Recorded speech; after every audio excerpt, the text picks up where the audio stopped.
Well, she had many roles: grocer's daughter, chemist's mother. But the most important role she played was that of Britain's first female prime minister.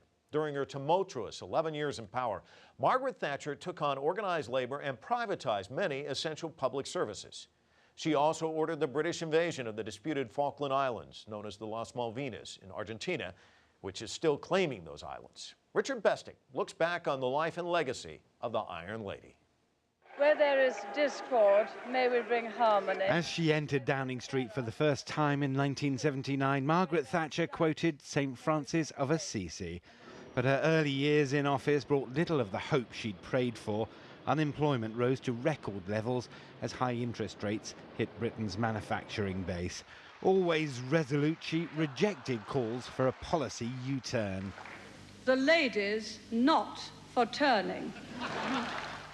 That resolve was tested when Argentina invaded the Falklands British Protectorate, in Argentina, Las Malvinas. Against apparent military logic, she sent a 25,000-strong task force 8,000 miles south and had the occupying Argentine troops ejected. She survived an attack by the terrorist IRA, which destroyed the hotel in which she was staying and which killed and injured colleagues. When she turned her attentions to the miners' union, those she described as the enemy within, conflict was bitter, while her battles with Europe and Brussels were legendary. She felt more at home with the US and President Ronald Reagan, two leaders with the strongest of bonds and the greatest antipathy to the Soviet Union. Although ever the pragmatist, she described Mikhail Gorbachev, the last leader of the Soviet Union, as a man with whom she could do business. It was pragmatism, too, that saw her negotiate an end to Britain's control over Hong Kong and with Chinese leader Deng Xiaoping herald a peaceful handover. Her third election victory, making her the longest-serving British Prime Minister of the 20th century, saw her powers decline.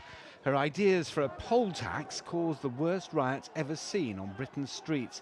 The resolve that had served her so well in her early years were being seen as intransigent. She lost the support of government colleagues and departed Downing Street, having never lost an election. If all Margaret Thatcher had done was to become Britain's first, and so far only, woman Prime Minister, then she would have gone down in history. That she did so much more means that history will, for her, always have a very special place. Richard Bestic, CCTV, London.